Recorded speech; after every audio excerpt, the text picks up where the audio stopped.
ძალიან ბევრი ვიფიქრე, როცა შემომთავაზეთ, რომ მოსულიყავი და ეს მონოლოგი ჩამეწერა, რითი დამეწყო და საერთოდ რაზე მესაუბრა. ბევრი იმიტომ ვიფიქრე, რომ 28 წელი გავიდა მას შემდეგ, რაც მამა აღარ არის და 28 წელიწადია ყვებით მის ცხოვრებაზე და მასთან ერთად გატარებულ წლებზე. და სულ მგონია, რომ რაღაც ამოვწურეთ, იცი ის. დედა ჩემი ამბობს ხოლმე, რომ ყველაფერი მოვყევი უკვე, აი დარჩაო თითქოს ის, რაც მხოლოდ ჩემია და რისი მოყოლად სხვისთვის არც მინდაო. ალბათ მეც ესე ვარ და ალბათ მანანაც ესეა. მაგრამ მიუხედავად ამისა, ვავლებ ხოლმე ჩემ თავს, რომ აი ყველა სიტუაციაში, სადაც არ უნდა ვიყო, ვარ მეგობრებთან ერთად, ვარ თუნდაც თეატრში, ვარ არ ვიცი, სამარშრუტო ტაქსში ან სამსახურში. აი ყველა სიტუაციაში უცებ რაღაცა მახსენდება და ვარგებ იმას, რომ აი მამამ ესე თქვა მაშინ, როცა მსგავსი სიტუაცია იყო. ეს მეორდება ყოველ დღე და დღეში რამდენჯერმე.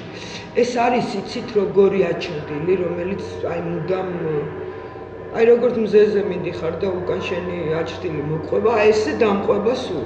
ეს არის გავთებ, თავიდან ძალიან მწუხდი ამაზე, იცით? რაღაც მომენტში დავფიქრდი, რომ არ შეიძლება გაუთავებლად ილაპარაკო მამაზე. იმიტომ კი არა, რომ ეს რაღაც სევდიანს ყვები მაინც და მაინც, ბევრს მხიარულსაც ყვები, ხო და ალბათ უმეტეს. მაგრამ საერთოდ არ შეიძლება, რომ გამუდმებით რაღაცა პარალელებს აკეთებდე, აი ხო, როგორ მამა ჩემს იცი რა აქ მაგაზე ნათქვამი რაღაც. ეს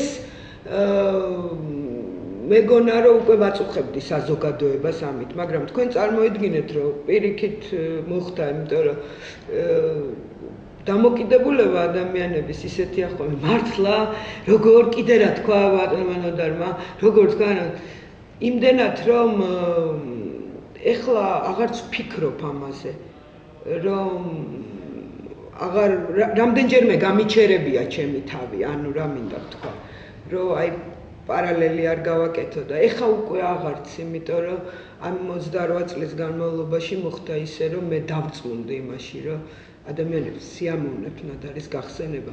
მე ეხლა მთელი ზაფხული მოვიარე მთელი საქართველო. აი მთელი საქართველო და პირველად ჩემ ცხოვრებაში ვნახე, შემიძლია ვთქვა, რომ თითქმის მთელი საქართველო კუთხე კუნჭული და აი ოჯახებში შესვლით ვიყავი. მე აი ამ 28 წლის განმავლობაში არასდროს ესეთი ბედნიერი და ამაყი არ ყოფილვარ, იმიტომ რომ მე წელს გავიგე, რას ნიშნავს ადამიანებისთვის ნოდარ დუნბაძე. და მხოლოდ იმიტომ, რომ ნოდარ დუნბაძე ასოცირდება სიკეთესთან. ადამიანებს, როცა ეუბნებოდნენ, რომ გაიცანით ეს ნოდარ დუნბაძის ქალიშვილია, ისინი იწყებდნენ ტირილს. ცრემლი ადგებოდათ თვალზე. და მოდიოდნენ და მეხუტებოდნენ. და ეს სითფო მე ვიცი, რომ ცხოვრების ბოლომდე მე გამყვება კი არა, ჩემ შვილებს, შვილიშვილებს და მთელ ჩვენ მონაგარს ეყოფა. იმიტომ რომ საოცარი რამე მოხდა, საოცარი რამე. მე ამისგან ვიყავი, აი ხაც ავღელდი ამის გამო.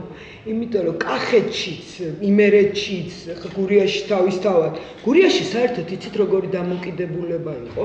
აი ყველაზე ნაკლებად ჩემს მიმართ. იმიტომ რომ იქ აპრიორი ნოდარი მათია. ნოდარათი მოიხსენიებენ.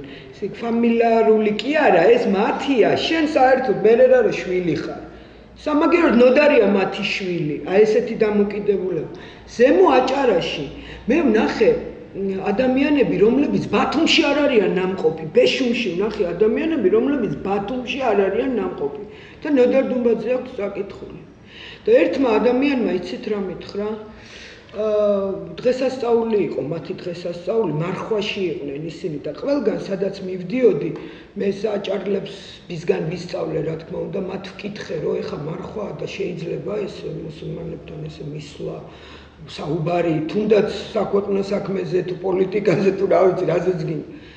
და მათ მე მასწავლეს ფრაზა, რომელიც უნდა მეთქვა და ბოდიში მომეხადა იმისთვის, რომ აი მარხვაში შევაწუხე და ვთქვათ, მათი ფიქრები სადღაც სხვაგან წავიყვანე. და ერთმა ადამიანმა მითხრა, იცი, მადლობა უფალსო, რომ ესო მე ეთყობა იმდენი ვილოცეო, რომ დავიმსახურე, რომ ნოდარ დუმბაძის შვილს ხელი შევხებოდი. ეს არ ვიცი ეს რა არის. მე არ ვიცი ამას რა ქვია. მე ვერ ხვდები. აი ხა თქვენ მე მითხარით, რომ ეს მაგიდაო არისო რაღაც ვერსია, რომ ილე ჭოჭოძე ის და მაგიდასთან. აი ხა მე ვღელავ ძალიან, აი მინდა რომ რაღაცა ვეამბრო მაგიდას და ბევრჯერ შევეხო ხელით, რომ ეს რაღაცა სითბო წავიღო აქედან. ხა მე კი არ ვადარებ. მე მინდა ჩემი ემოცია აგიხსნათ რა დამემართა იმ წუთას და როგორი გზნობა იყო, როცა ეს მუსულმანი კაცი ჩამეხუტა და ესეთი რაღაცა მითხრა. ამიტომ ვბედა, ვიცით, ესე თამამად ეხლა ვზივარ კამერის წინ და გელაპარაკებით, ვიღაც ნოდარ დუმბაძეს. იმიტომ რომ იმათიც არის, მე დავწუნდი რომ ეს კაცი ჩემი არ არის. მე არა მაქვს უფლება, ძალიან ბევრი რაღაც ის რა. წერა რომ ვთქვი რომ აჩრდილი დამყვება მეთქი, აი ეს არის რაღაც. და დიხარ, სახლიდან გამოდიხარ, მასთან ერთად გამოდიხარ. სამსახურში მიდიხარ, მასთან ერთად მიდიხარ, ტაქსში ჯდები მასთან ერთად ხარ. აქ მოვდივარ თქვენთან, ნებისმიერ სადაც არის.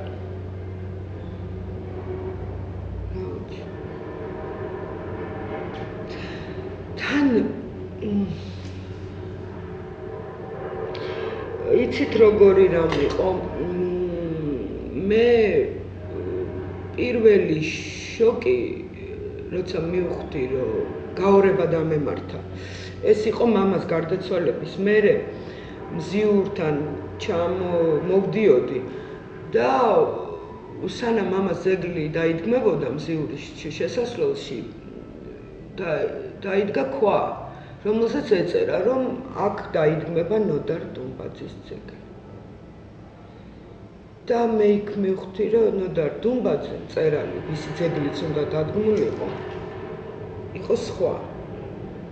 და ჩემი მამიკო, რომელიც აი იქ 100 მეტრში ქვემოთ რაღაც საფეხურებს რო ჩაივლიდი ესვენა, ის იყო სულ სხვა. ჩემთვის ორი სხვადასხვა რამ მოხდა, იმიტომ რომ პირველი ტკივილი, რომელიც განვიცადე იმით, რომ მამა აღარ იყო, მე მამა მომიკვდა, ხო, მე ხო ნოდარ დუმბაძე არ მომიკვდა, მე მომიკვდა მამა. და მერე ყველაფერი რაც დაიწყო, რომ აი იქ ქვა დაიდგა, რომ ძეგლი, მერე თქვეს, რომ ძეგლი უნდა დაიდგას. მერე უცებ გემი გაკეთდა, რომელსაც დაერქვა ნოდარ დუმბაძე.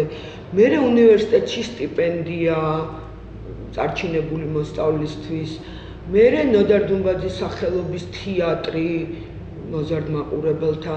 მერე რაღაცეები დაიწყო, იცით, აი განყენებულად იმისგან მამისგან განყენებულად რაღაცეები. და ნელ-ნელა მივხვდი, რომ კი, ჩემთვის ის ყველაზე კარგი იყო ყოველთვის. ყველაზე ვაჟკაცი, ჩემი ბაშიაჩუკი მამა. ხო, აი ეს განცდა, მაგრამ ეს იყო მამა.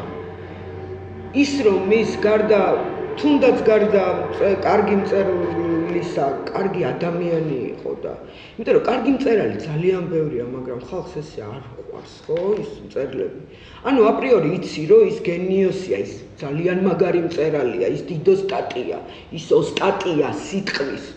მაგრამ ისე რომ ხალხს აი ესე ცრემლებამდე უყვარდეს, მე ეგეთი რამე არ მინახავს. მე მერიდება ეხა ამაზე ლაპარაკი, მაგრამ ოდესმე ეს უნდა ამოვთქვა ალბათ და ჯობია რომ ეს თქვენთან ვთქვა, იმიტომ რომ აქ სხვა სული ტრიალებს და სხვა გარემოა და არ ვიცი, მაძლევს ეს რაღაც ითამამეს, რომ ამაზე ვილაპარაკო.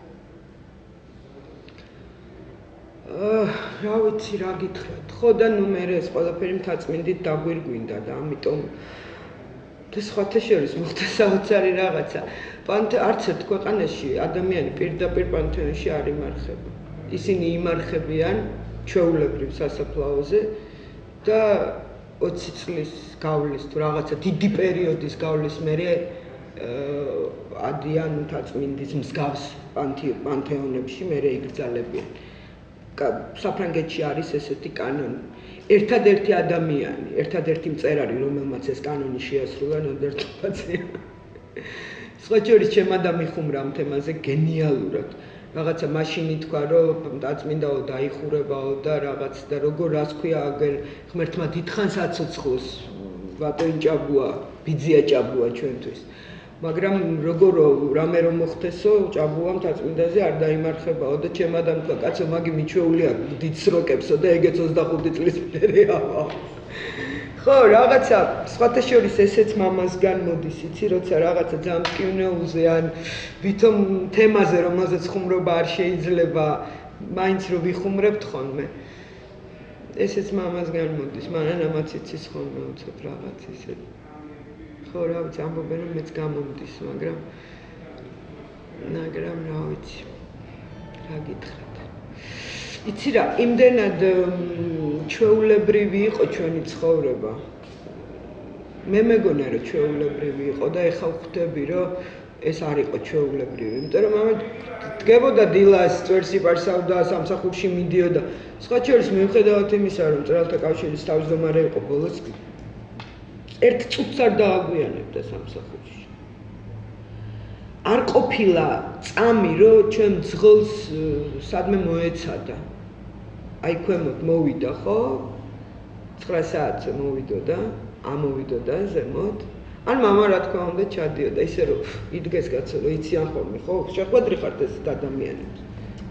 რა მოხდა მერე იდგეს და დამალოდეს. 10 საათზე უნდა ყოფილიყო სამსახურში. რაღაც ასეთი პასუხისმგებლიანი ადამიანი იყო ყველაფრის და ყველას მიმართ.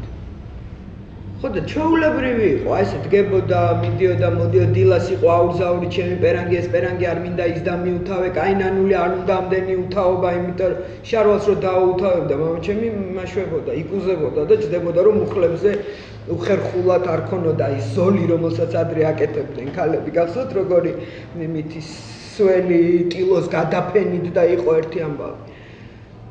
ხო, რაღაც აი პერანგის ბოლო ღილამდე შეკვრა არასდროს არ მინახავს მიუხედავად იმისა, რომ რაღაცა ყრილობები იყო და რაღაცა სესიებზე და რაღაცებზე, აი ესეთი მიდიოდა ხოლმე. ჰალსტუქს საერთოდ იშვიათად, ძალიან იშვიათად, რა მე არც მახსოვს, აი ესე თვალით ვიზუალურად არ მახსოვს, მაგრამ მახსოვს როლინგს რო ეძახიან ესეთი ყელიან სვიტრში მუდმივად. ხო, რაღაც ისეთი იყო. აი ჯინსები დალაყუნო თვითონ იცოდა ეს სიტყვა. რა მასავე დალაყუნობ რაღაცას გადო. აი ეს დალაყუნობდა, ეცვა სამხედრო ბატინგები, აი გულრიფში რომელსაც აღმერთებდა და გიშდებოდა აფხაზეთზე.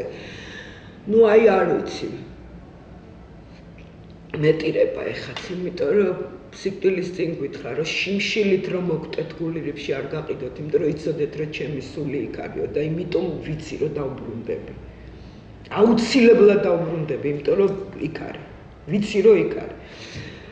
ეხაო ერთხელ ამერიკიდან რომ ჩამოვიდა პირველი იცით რა თქვა? მეო იქ რო დავბადებულიყავიო იმ ქვეყანაშიო. და ასეთი პოპულარობა მქონოდაო. აუ, ალბათ მილიარდერი ვიქნებოდი და პირველი რასაც ვიზამდიო, იახტას ვიყიდიდი და სხვაში შევიდოდი და იქ ვიცხოვრებდი. ისეთი დამოკიდებულება, ჩვენი სახლი იდგა ყველაზე ახლოს, ყველა სხვა მეზობელთან. მეზობლისგან განსხვავებით, ჩვენი სახლი იდგა, აი 40 ნაბიჯი იყო ზღვამდე წარმოიდგინე. ელაპარაკებოდა როგორც ცოცხალ ადამიანს. საიდან სად გადავხდი?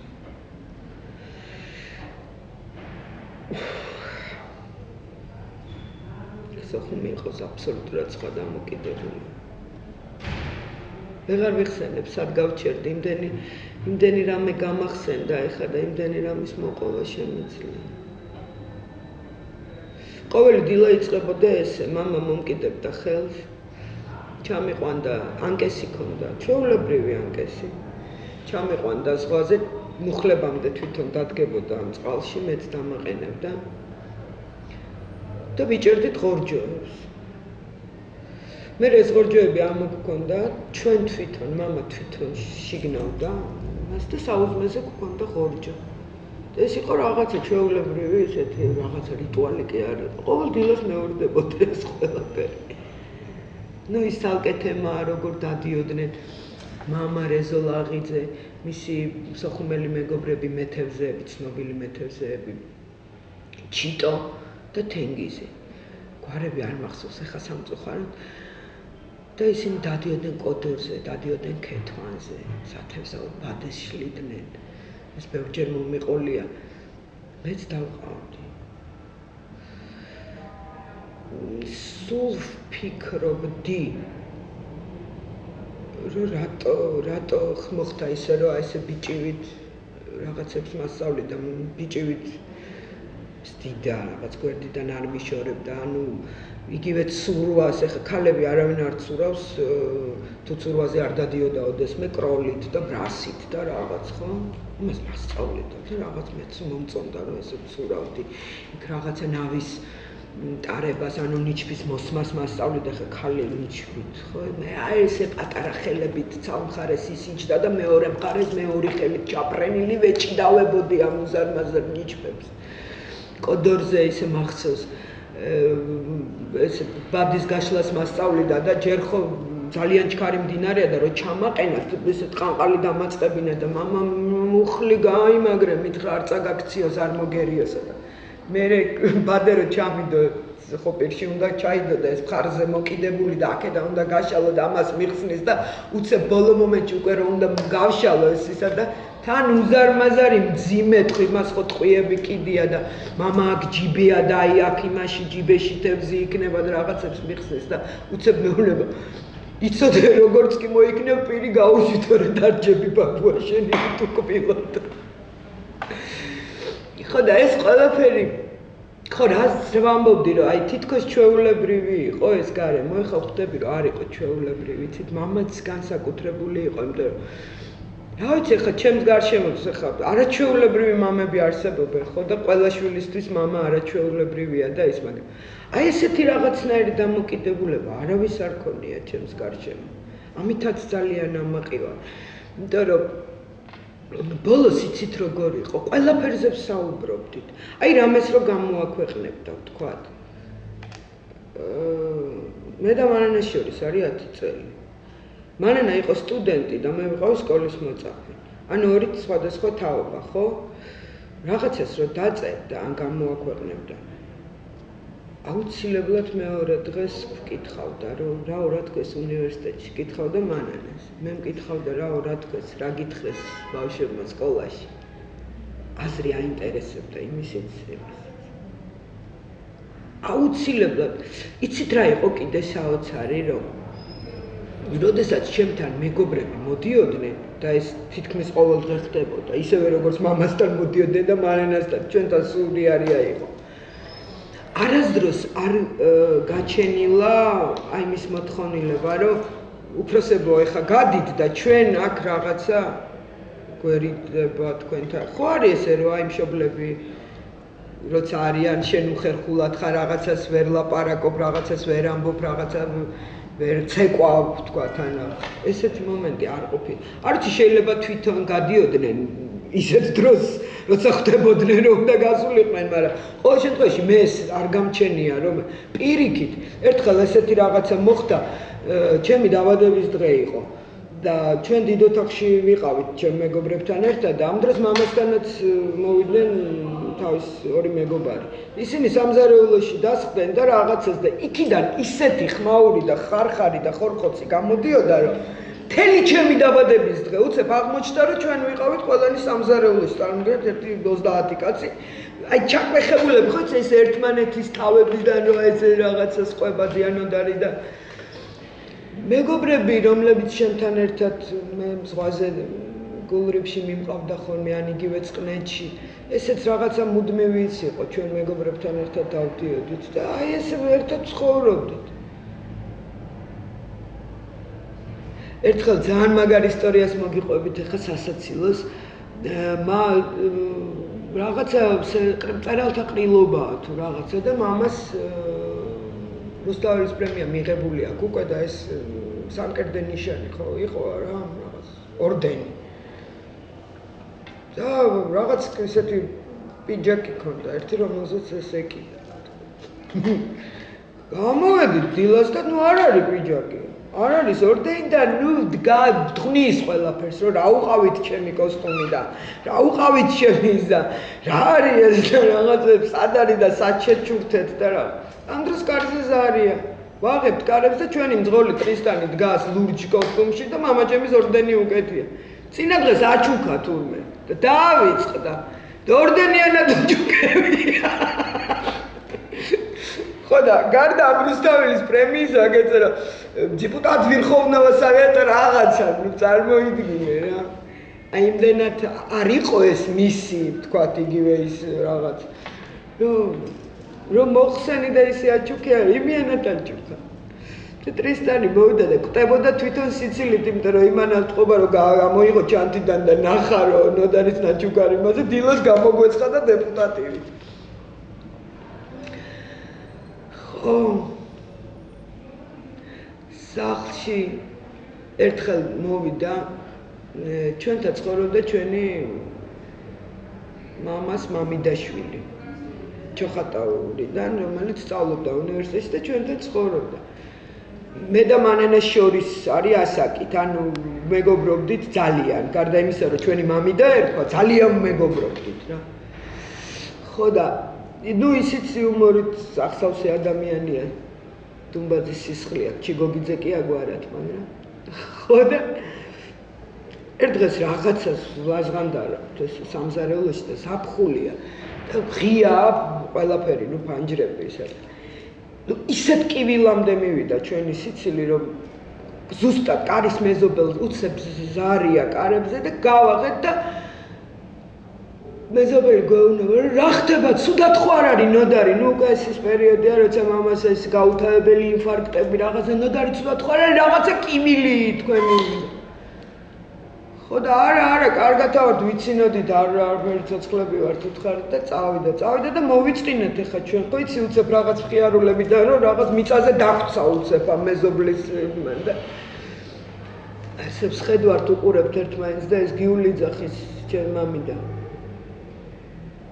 გავალ ახლა მაგას და ვკითხავ რაც ხმაი არის მის თქვენი და ხომ არ ამოწყდითო ნუ ამას მოყვა ისეთი კივილი რომ მე მგონი სრულიად სამეზობლო შეიკრიბა რომ გაეგოთ ეს სხვა რამის გამო ხო არ ვკიოდით ხო აი ესეთი მხიარულება იყო ხოლმე სახლში რა ვიცი მაგრამ მეორეს მხრივ იყო იცით რა ეს არ გვაძლევდა ჩვენ აი რაღაც ფამილიარობის უფლებას მამას მიმართ იყო საოცარი რიდი აი თითქოს ვიცოდით იცი აი რაღაცა ხაზი იყო გავლებული მიხვდეთ რომ ყველა თემაზე შეიძლებოდა მასთან საუბარი და ჩვენ ამაზე საუბრობდით მე ვიცოდი რის იქით არ უნდა გადამებიჯებინა აი შეთამამებული და შელაზღანდარავებულები არასდროს არ ყოფილვართ მიუხედავად ამისა აი მე მაგალითად ზუსტად ვიცოდი რომ 10 საათზე ბრემა რო იწყებოდა რომელსაც მამა საინფორმაციოს უყურებდა მაშინ სხვა საინფორმაციო არ იყო ხო ვერ გადართავდი იმასე რუსთავიდან მაესტროდან მეცხრეზე და ასე შემდეგ ხო და მე ვიცოდი რომ ეს მუსიკა რო დაიწყებოდა მე უნდა სახლში ყოფილიყავი აი ყველაზე კარგი დაბადების დღიდან ყველაზე მხიარული გარემოდან მე უნდა იმიტომ კი არა რომ მე ეს ვინმე დამავალა მე ვიცოდი რომ 10 საათია და მამა შეიძლება ენერგიულა და მე მის გულს უფრთხილდებოდი მაგრამ ეს იმდენად ჩვევაში გადაგვიქცია დედას არასდროს არ უთქვამს რომ ნოდარი არის მთავარი ოჯახში დედა იქცეოდა ისე რომ ნოდარი იყო მთავარი და ჩვენ შვილებს არ გვწყინდა როცა დედა თეთრ ხორცს აი ბავშვივით ხო იცი აი ოჯახში პატარა ბარკალი პატარასია იმიტომ რომ იმას უყვარს ეს მას ხმამაღლა არასდროს არ უთქვამს რომ რაღაცა ნოდარისია რომ რაღაცის გამო ნოდა ამას ის აკეთებდა და ჩვენ ამაში გავიზარდეთ მას ის უყვარდა აი უყვარდა უბრალოდ უყვარდა და ჩვენ ამას ვგრძნობდით. ყოველ ნაბიჯში გრძნობოდა ესა. მე ერთხელ ინტერვიუშიც კი ვთქვი, რომ ისა 32 წელია გათხოვილი ვარ მეთქი და ქმართან არ მიჩხუბია თქო და როგორ ჟურნალისტმა მითქვა აი ესე მეოთხარი მე არ მინახავს ცოლ-ქმარი როგორ ჩხუბობს მე არ ვიცი ლექსიკა რითი შეიძლება ქმარს უკბინო ან ეაზბო თუ რაღაცა ქნა იმიტომ რომ მე ეს არ მინახავს და ჩვენ არასდროს არ გაგვჩენია ეჭვიანობის ის რომ აი შენ შვილები ნაკლებად გიყვარს და დედაჩემ დღესაც იძახის რომ მე მიყვარს ნოდარი დღესაც ყველა ჩვენზე უფრო უყვარს ნოდარი და ეს ჩვენი ოჯახისთვის არის ჩვეულებრივი. ოღონდ ეხლა ეს არ ნიშნავს იმას, რომ ჩვენ რაღაცაში ვიჭაგრებოდით, ან ჩვენ ყველას ერთმანეთი გვიყვარდა. მაგრამ ის რომ ნოდარი მისთვის აი როგორ გითხრათ, აი გარდა იმ სიყვარულისა, რომლის მე ხა უკვე ხო დასრული ხალი ვარ და ამას აი ეს თვალები რომ ახსენდება, იქ სხვა სიყვარულიც იყო გარდა იმისა, რომ მამა ვთქვათ ბოლო წლები ავად იყო და უვლიდა და ნანულის 15 წელი არ უძინია. მაჯა ეჭირა მამაჩემს. ხანდახან ის ეჯაჯღანებოდა, რომ დამანებე ნანული თავი დამაძინეო, იმიტომ რომ ამას მუდმივად მაჯა ეჭირა ხელში. რომ ნოდარს გული არ აჩქარებოდა და რამე არ მოსულოდა. ხო და როცა ამას ხედა და როცა ეს აბსოლუტურად ბუნებრივი იყო, დავიღალე არასდროს არ უთქვია დედაჩემს, რომ ნოდარის მოვლით დაიღალა, რომ რაღაც არც ერთ ექიმს არ უთქვამს ნოდარისთვის, რომ ვთქვა, ისა ნანულისთვის, რომ დღეს იქნებ სახლში წახმიდეთ. იმიტომ რომ ზუსტად იცოდნენ, რომ აზრი არ ქონდა, ნანული უნდა ყოფილიყო იქ, სადაც იყო ნოდარი. და ნანულის ექიმებთან ერთად უნდა ეთენებინა მისთვის ღამეები. ეს იყო იმდენად ბუნებრივი, რომ აი ხო გეუბნებით, ნოდარ ყიფშიძე და გულიკო ჩაფიძე, ეს მამას ექიმები ნანულის ტოვებდნენ ღამე როგორც უფროს. თქვენ არ იცით რა ჭეჭებს აძლევდა ექთნებს და იმას, რომ აი 2 წუთი დაგაგვიანდათ წამლის მიცემე, 2 წუთი არაფერს არ წვიტავს აბის გადასახლაბად, ხო? შეიძლება 15 წუთი და 1 საათიც დაგაგვიანდეს. ვთქვათ, არ არსებობდა ესეთი რაღაცა, რა. ამიტომ აი ეს გარემო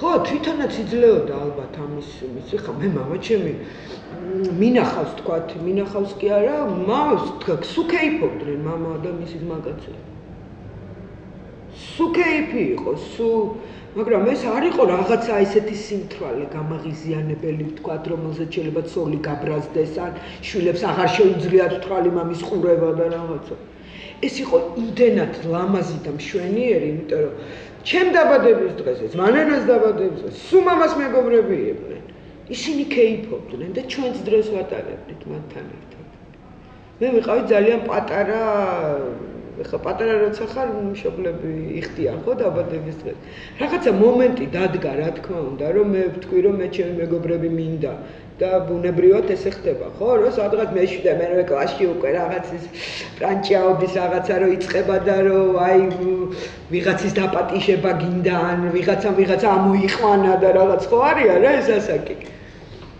აი მაშინაც კი რა აი ხო მოგიყევით თქვა სამზარეულოში მე ეს ყველაფერი ერთად იკვრებოდა და ჩვენ ერთად მაგრამ აი ეს რიდი და ეს ხაზი რო იმის იქით არა ეს რაღაცა თავისთავად ხდება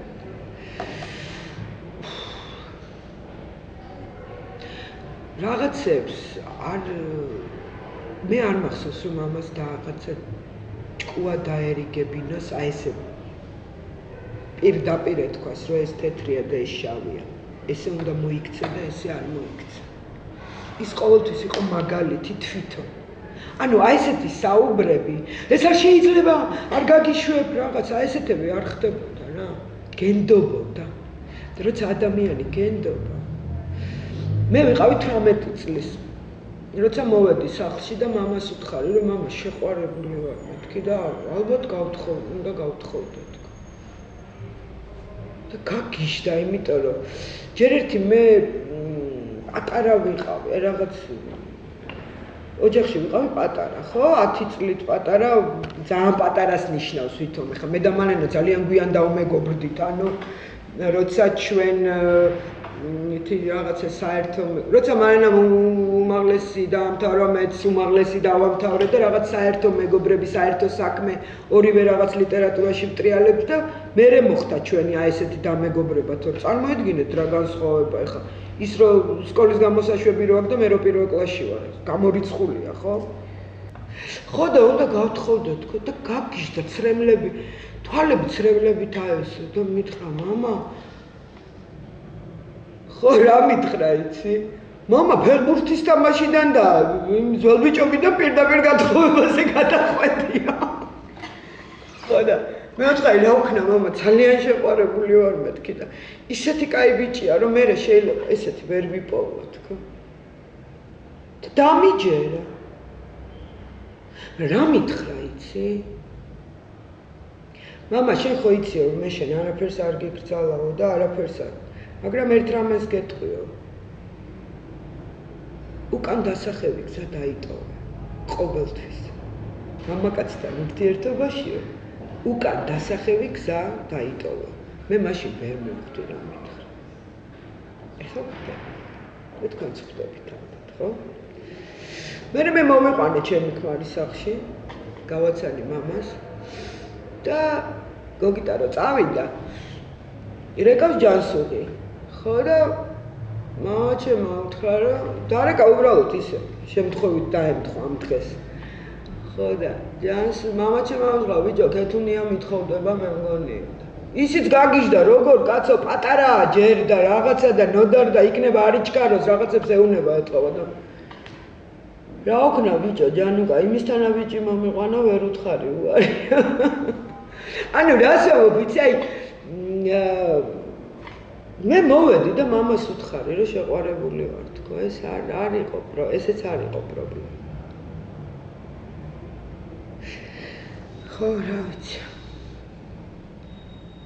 ხო მაგრამ მე მოხდა ის სხვა რაღაცა მე ეს გაიყო იცი აი ეს რაღაცა შენი პირადი შენი მამიკო შენი ცხოვრება შენი ურთიერთობები შენი სითბოები რომელიც აი დააკვება ესე ხელშესახებად ეს არსად არ მიდის არავინ არ თქვას რომ დრო რამეს კურნავს და რომ დრო რაღაცას არ გამორიცხულია ეს არის მე არ ვიცი მე ჩემ მაგალითზე ესეა ყოველ შემთხვევაში მე არ მგონია უბრალოდ რაღაცები ხდება შენ ცხოვრებაში და შეიძლება ნაკლებად ფიქრის დრო ნაკლები გრჩება იმაზე მაგრამ ის არსად არ მიდის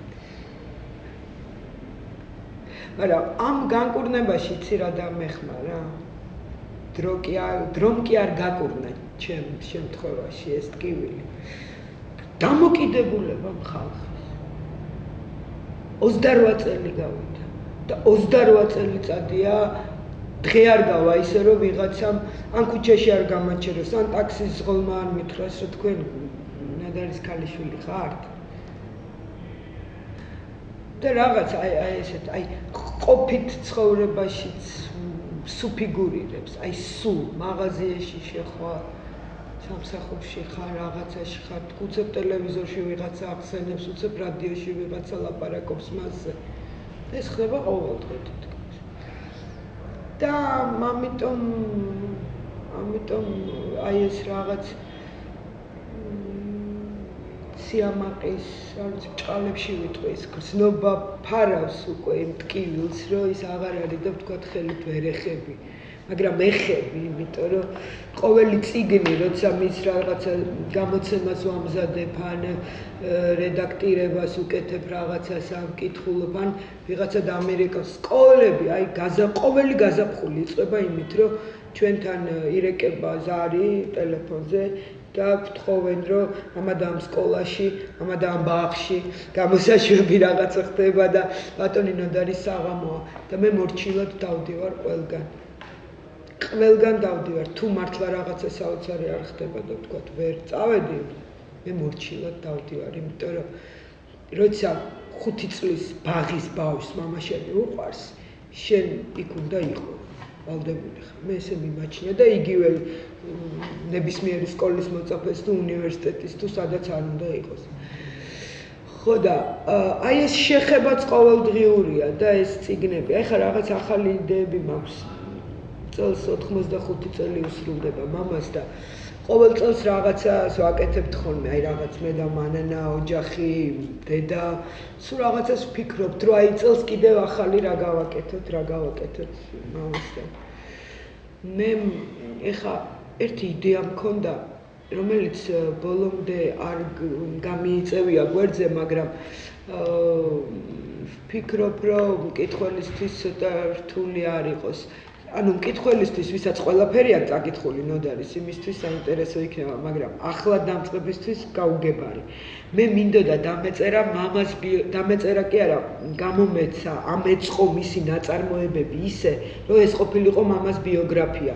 ანუ ვიწყებდი, ვთქვათ, ან მარადისობის კანონით, როგორ დაემტერა, იქ არის ერთი ფრაზა, რომ ასეთ ახალგაზრდა კაცს რატომ ინფარქტი? და აი რატო ინფარქტი? მე ვიწყებდი იმით, როგორ მიყავთ დედა გადასახლებაში, როგორ შემოდიან, ხო, მაიმეს მზიან ღამეში როგორ არის აღწერილი ეს დედის დაპატიმრება, მე მისი წაყვანა სოფელში, მე იქიდან სოხუმში, ჰელადოსი, მე ილიკო და ილარიონი, მე ქალაქში დაბრუნება, მე და აი ესე მე ჯარში წასვლა, ნუ გეშინიათ. ანუ ეს მინდოდა ესე ნაკუც, იმიტომ რომ ხანდახან ის ზურიკელა იყო, ხან ავთო იყო, ხან თემური იყო, ხან რაღაც.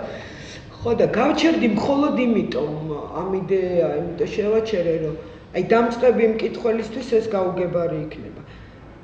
წინა სიტყვაობა გააკეთო, მოკლედ არ ვიცი, ეს მაწვალებს ეს აზრი და ეს ამ ფორმით გავაკეთო თუ არა არ ვიცი. მაგრამ აი ესე გვერდზე არ გადამიდია. ეხლა ამ დღევანდების დღისთვის ესეთი რამე მინდა გავაკეთო. ამოვკრიფე, სხვათა შორის ძალიან დიდი მადლობა მინდა უთხრა გიორგი კეკელიძეს, რომელსაც მე გაუგზავნე ეს ნაფიქრალი, ესე დავარქვი და ლიბჯეზე უკვე 2 წელია დევს. და ძალიან ბევრი სარგებლობს ამით, იმიტომ რომ იქ ლაიქებითაც და იმით მიხვდები, რომ ბევრი შედის და ნახულობს და ბევრისთვის მე თვითონ მიმიცია, რომ დაურეკიათ და უკითხავთ, რომ აი ბატონ ნოდარზე რაღაცას ვდგამთ მე-10 კლასელებთან. და რა გავაკეთოთ? მოდი გააკეთეთ ეს. იმიტომ რომ ეს არის მისი ნაფიქრალი, ეს არის მისი ნაზრი, ეს არის ამონარიდები მისი ნაწარმოებებიდან, მისი გამოსვლებიდან. ისეთ რა ეხა რომანებს და მოთხრობებს ადამიანები კითხულობენ, ხო? მაგრამ თუ არ ახარ ლიტერატორი, თუ არ ახარ რაღაც ისეთი კირკიტა, სხვანაირად თუ არ გიყვარს ლიტერატურა და ვთქვათ, იგივე ნოდარ დუმბაძე ამ წერალი ნებისმიერი მის გამოსვლები შეიძლება არ წაიკითხო, მისი თუნდაც რაღაცა კომკავშირის ყრილობაზე ნათქვამი სიტყვა, მაგრამ უცებ იქ ისეთი ფრაზა არის, ვთქვათ, სამშობლოზე, ან შვილის აღზრდაზე, ან ლიტერატურის დანიშნულებაზე, ან რომელიც არ შეიძლება რომ დაიკარგოს, იმიტომ რომ აი ამ ფრაზებმა შეიძლება წერა წიგნამდე მიგიყვანოს. ხო? ხო არის რომ უკუღმა ხდება ხოლმე, არა რაღაცა ფილმს ნახავ და მე წიგნს წაიკითხავ, რაღაცას გაიგებ, ან ჟურნალში რაღაც ამონარზვა, ეს ნოდარ დუბაძის სიტყვებია, რა უცნაურია, იმიტომ რომ ვიღაცას გონია რომ ნოდარს თქვა ილიკო და ილარიონი დაწერა და მეტი არაფერი. რა ვიღაცას მხოლოდ იუმორისტი მწერალი გონია, ვიღაცას იუმორისტული მოთხრობები არც აქვს წაკითხული. ვიღაცას, ეს ნოდარის არის, აი რაღაც არის ხოლმე, უცებ რაღაც აღმოჩენას აკეთებენ ადამიანები და მეც ვაკეთებ მათ შორის აღმოჩენას, რომ მეც ასე წიგნებზე ვმუშაობ. ერთ აღმოჩენაზე მინდა გიამბოთ და მე ამ წიგნზე დაუბრუნდეთ ამ პროექტზე. მე ვხედავ ილიკო და ილარიონი და მე ვხედავ მზეს გამოვეცი მამას გარდაცვალების მერე და ფილმებიდან დაურთე ნაწყვეტები და მაშინ იქ შესავალში ესე დაურთე ისა რომ ეს წიგნი მარტო ნოდარ დუმბაძის არა, ეს წიგნი ეძღვნება იმათ, ვინც მისი გმირებიდან სახიერეს, სესილია თაყაიშვილს და ასე შემდეგ. ხო და ამ წიგნს რო ვაკეთებდი, ვხედავთ მე და ჩემი მეგობარი. და ვენაცვლებით ერთმანეთს, ანუ ის მიკითხავს და მე მძიმეებს და იმას ვასწორებ, კორექტურას ვაკეთებ. ან მე ვკითხულობ და ის და რაღაცები იპარებოდა, ხა ადრე ხო იცით როგორ იყო ეს კომპიუტერიც ახალი დაწყებული იყო, ეს აკინძვა იქ არაფერი არ იყო შეტანილი და მოკლედ რამდენჯერმე კორექტურა ჭირდებოდა. ბევრჯერ მithქვამს ხოლმე რომ არა ეს მამას ფრაზა არ არის, ესე არ იქნება, მოდი დედანში ვნახოთ. უკვე ყური რო გაქვს გაჩვეული რო. და უცებ კითხულობ ესეთ რაღაცას, რომ არ ვიცი თქვენ შეიძლება მიაქციეთ ყურადღება ოდესმე, მაგრამ ჩემთვის ეს მაშინ აღმოჩენა იყო. ერთი ფრაზა, აი ზუსტად ერთი სიტყვა. ხა ეს რომელის ეპიზოდია, იცით, ბეჟანას რომ მოკლავენ, ანუ თევზაობის ეპიზოდია. და სესოია ამოდის წყლიდან. და ხატიას ბრმა გოგოს ეუბნება, რომ მიტრიალდიო შარვალი უნდა გამოვიცვალო. ამაზე დიდი ხუმანი. ტირილი დავიწყე, იცი? იმ წუთას დავიწყე ტირილი და ბაკა მეუბნება, რა გატირებს ჩემ მეგობარ. ბაკა მეუთხარი, მე ხა აღმოჩენა გავა რა. მეუთხარი, მე ეს ფრაზა არ მახსოვდა. რომელი ფრაზაო იმანაც იცი? იმდენად ბუნებრივია იქ სიკეთე ამ წიგნებში, რომ იმანაც უთხრა, რა ფრაზაა.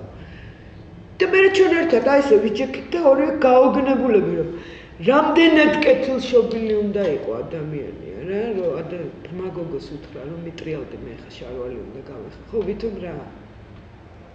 შეიძლება გატარებული მქონდა ამ წლების განმავლობაში ეს ფრაზები მქონდა აი ესე და უცებ მივხვდი რა.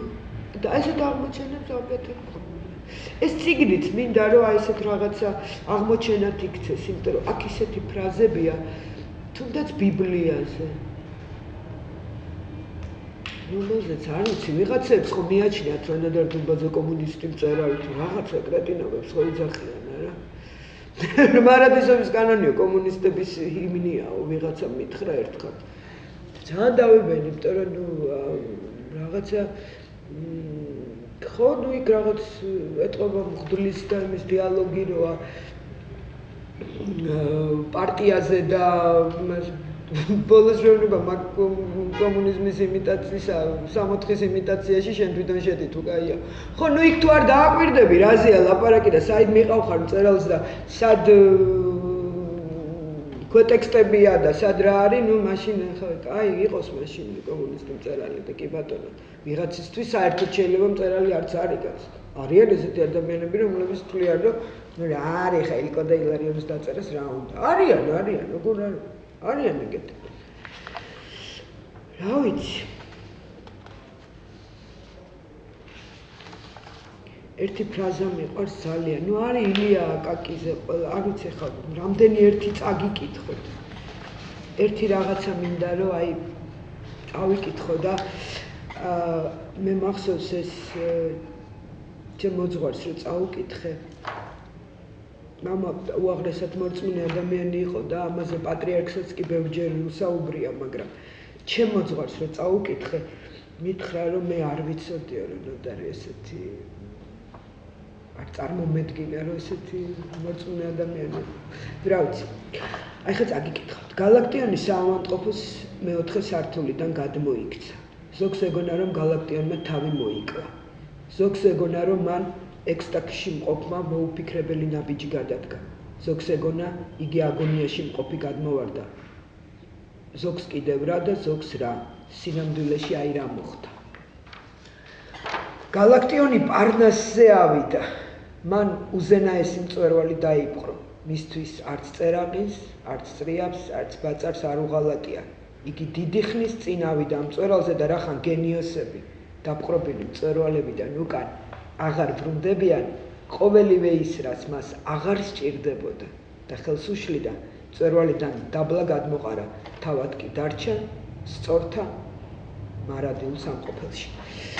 რა ვიცი, ჩემთვის ესეთი ფრაზები არის თავარი.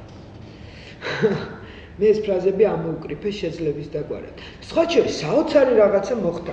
Facebook-ზე ძალიან ხშირად იდება ხოლმე მამას ფოტო და რაღაც ამონარიდები მისი ნაწარმოებებიდან. და იქ მადლობა მინდა მივწერო იმ ადამიანებს. 1-2 რაღაცა ისეთი ვიპოვე, რაც მე აქ არ აქვს. ძალიან ხშირად იდება ხოლმე დედაზე, მზიანი ღამიდან. ღმერთიო, ის კი არ არის ღრუბლები, ღმერთი დედა შენია, შენ გძერო თბილი რო ეხებია. აი ეს ძალიან ხშირად ტრიალებს ხოლმე და მე სულ ვიზიარებ და ვდებ ჩემთან და მითო რა ვიცი, აი არც კი ვიცი რა წაგიკითხოთ. ესეთი სიტყვები. სიყვარული თავად არის ღმერთი და თუ სიყვარული ჩვენთან არის ღმერთი. მიხვდებით რომ გალაქტიონი არის გენი რუსთაველისა, მე-20 საუკუნეში გაღვიძებული და მზემდე აღზევებული. რა ვიცი, კომუნისტი მწერლები ეგეთ ამბებს წერდნენ გამოსვლებში. ღმერთი ყველგან არის ღმერთი. მიხეილ ჯავახიშვილზე ამბობს ესეთ რაღაცას. ჯავახიშვილი შიშით, პარვით, ალიყურით, წყევლითა და კრულვით შეძენილი მწერალია ჩემთვის. იმიტომ მიყვარს იგი ასე რიგად. ამიტომ განვიცდი მას დღემდე ყმაწვილივით, ამიტომ მიმაჩნია თავი მის შეგირდად, რითაც უსაწყლოდ ვამაყობ და ვიამაყებ ყოველთვის. ვაი რა ვიწრო ნაოჭი. ღარი და ხნული ჰქონია ტვინში იმას, ვისაც ეგონა რომ მის სახელს წაშლიდა ქვეყნიერებაზე. ტკივილი ტკივილად დარჩა, თორემ ჯავახიშვილი იმ პატიოსან თვალს გავს ერის საგანძურის სეიფში როდნებს, რომელსაც ვერ მოიპარა, ვერც გაყიდი, ვერც იყიდი, რადგან ერთადერთია უნიკალური და ფასდაუდებელი. მაგრამ აქ თავი დაყვება რომ მე და ჩემმა დამო ჩვენ სახლთან რომ ერთხელ მანქანა გაჩერდაო და იმ მოგონებების გამო ჯავახიშვილის სიგნებია ჩემმა დამო ბუხარში შეყარაო. და იმიტომ ამბობს რომ ვერ ამოშანთავ, ვერ დაწვავ, რამდენიც არ უნდა დაწვა. არ არსებობს. ჯავახიშვილისნაირი მწერლები საერთოდ არ კვდებიან და თუ კვდებიან ხელმეორედ იბადებიან. ესე იგიერსა და მის მშობელ ხალხს არ ძალუძს მის გარეშე სიცოცხლე, ასე იბადება უკვდავება ქვეყნიერებაზე და ასე დაიბადა საქართველოში მიხეილ ჯავახიშვილიც.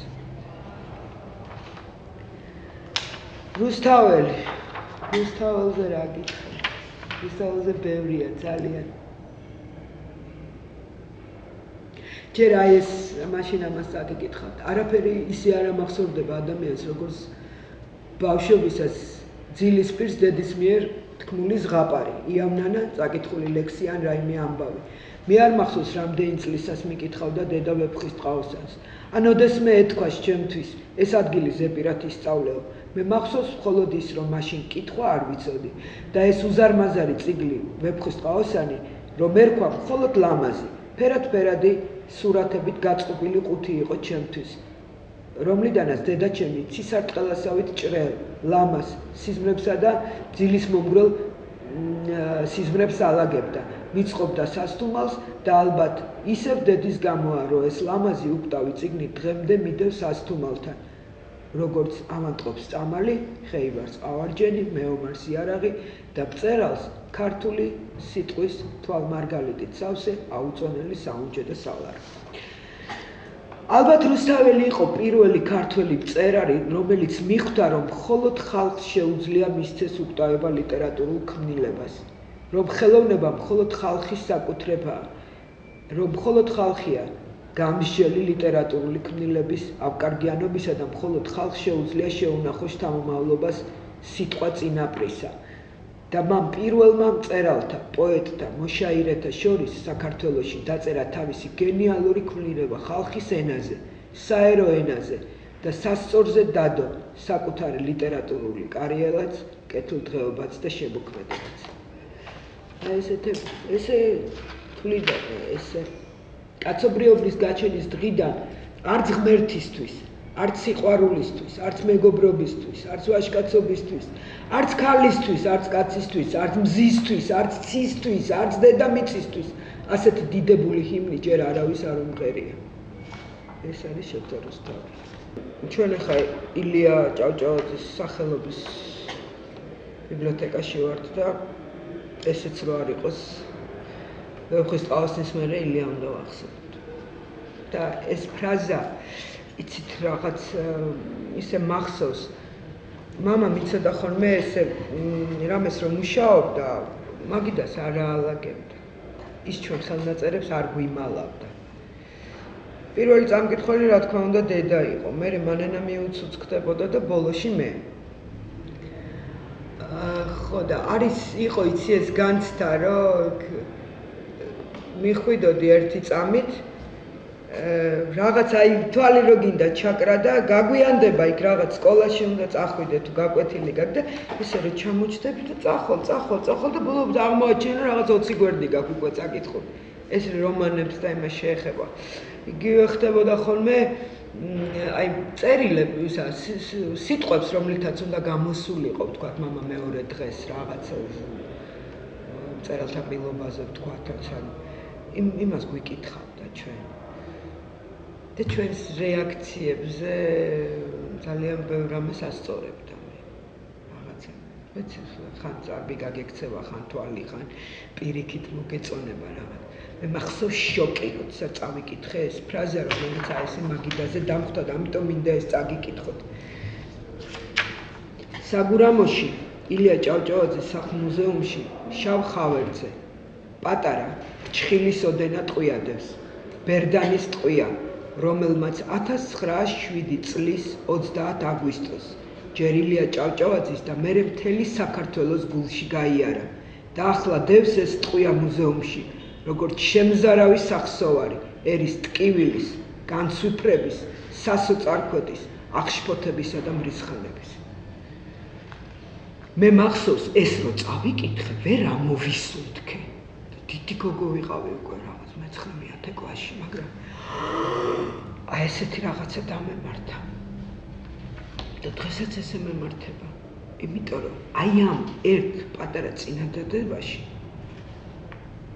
ისეთი რამე დევს რაც აი მართლა ყველაფერი ილია ჭავჭავაძის ტყვია როგორ უნდა ესრო ხო ეს არის აღშფოთებაც, მრისხანებაც, განსვიფრებაც, სასოწარკვეთაც და ყველაფერი ერთად. აი იმ პატარა ერთ ბერდენის ტყვიაში.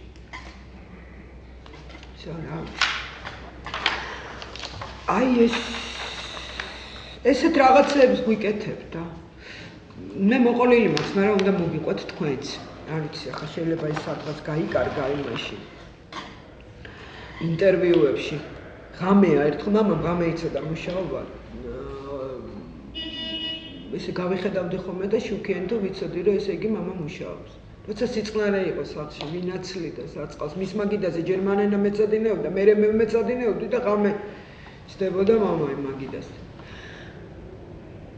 ერთ ღამეს ჩემთან ოთახში საძინებელში უცებ აინთო შუქი და ეხლაც ისე შეშინებული ჩვენ უკვე შეშინებულები ვიყავით იმით რომ ხან მამა ავანტყოფობდა ხან დედა და აი ესეთი რაღაც ვიფიქრე რომ რომელიღაცა ცუდად არის მოვიხედე და დგას მამაჩემი და ესე უჭირავს ხელში ფურცლებს მოდის ფურცლებს შენახული მაქვს მე ყვითელი ხო არის ყვითელი ტაბახის ფურცლები აი ესეთი რაღაც უხარისხო რა რაღაცნაირი და ესე უჭირავს ხელში და მეუბნება რომ მამა მოთხრობა დავამთავრეო და წაიკითხეო რა რატო ჩემთან მანენა უკვე გათხოვილია დედას ძინა არ ვიცი შეიძლება მე უნდა წამეკითხა ის მოთხრობა მინდა რომ ესე იყოს რომ წამეკითხა ხო და ეს ისა და კი მამა აბა რას ვიზამ მეთქი და ვანიშნე რომ მაგიდა რო შემოდიხარ კარებთან მაგიდა იდგა არა მამა ეხა წაიკითხე